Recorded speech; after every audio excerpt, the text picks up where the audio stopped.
बेटे से बहू तो समानता एक सी हो। किरण की शादी के बाद उसकी सास बेटा और बहू में फ़र्क करती थी। कोई चीज़ होती थी तो अगर बेटा पूछता था तो तुरंत कहती थी, अरे किरण ने एक बार भी नहीं पूछा, अब ये कैसे करूं? एक दिन रमेश ने किरण से कहा कि माँ बाबूजी का टिकट करवा लूं, आ जाएंगे तो उनका भी मन बहल जाएगा। किरण ने हाँ में सहमति दे दी। शाम को रमेश ऑफिस से आया तो बाबूजी को फ़ोन लगाया। हेलो बाबूजी, प्रणाम, कैसे हैं? सोच रहा हूँ आप लोगों का टिकट करवा दूँ।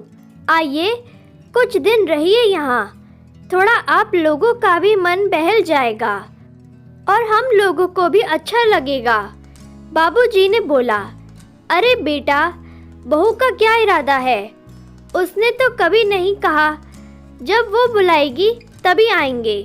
रमेश ने बोला, बाबूजी, आपका बेटा मैं हूँ तो वो भी तो आपकी बहू है, मुझसे ही जुड़ी है, हम दोनों अलग अलग थोड़े हैं। बाबूजी ने कहा, हाँ अलग नहीं हो, लेकिन दोनों की राय अलग हो सकती है। हो सकता है तुम बुलाना चाहो और बहू का मन ना हो तब। रमेश ने कहा, बाबूजी आप ये कैसी बात कर रहे हैं? उसने कभी भी आप लोगों को कुछ नहीं कहा है। आप दोनों का सम्मान भी बहुत करती है, जितना कि मैंने देखा है। बाबूजी ने कहा, हाँ बेटा, किरण के समर्पण में कोई कमी नहीं है। जहाँ भी रहती है हर जगह माहौल के हिसाब से ढल जाती है। तो बाबूजी, आपको फिर किस बात की कमी नज़र आ रही है? ठीक है, अगर आप किरण के बुलाने पर ही आएंगे तो मैं उसे बोल देता हूँ, वही बुला लेगी। इतना कहकर फ़ोन काट दिया। किरण ने पूछा, क्या हुआ या इतना उदास क्यों हो? अरे हम और आप बटे थोड़े हैं, हम दोनों एक ही तो हैं, बस सोच का फ़र्क है। अगर बाबूजी चाहते हैं कि हम ही बुलाएं तो आप रहने दीजिए, हम ही आज के बाद से बुलाएंगे। इतना कहकर ससुर जी को फ़ोन लगाया। आशीर्वाद लेकर अपने यहाँ आने का प्रस्ताव रखा। दोनों लोग तैयार हो गए। रमेश ने टिकट कर दिया। दोनों लोग ट्रेन में बैठ गए। किरण ने कहा कि आप रहने दीजिए, बाबूजी को हम ही लेने जाएंगे। फिर से कहीं ये विचार न आ जाए कि बहू नहीं आई लेने, इसलिए हमें ही जाने दीजिए। मेड आएगी तो काम करवा लीजिएगा। कहते ही घर से निकल गई।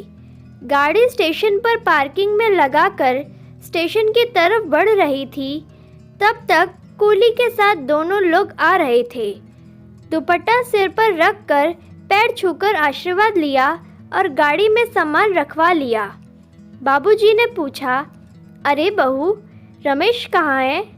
तुम कैसे, किसके साथ आई हो?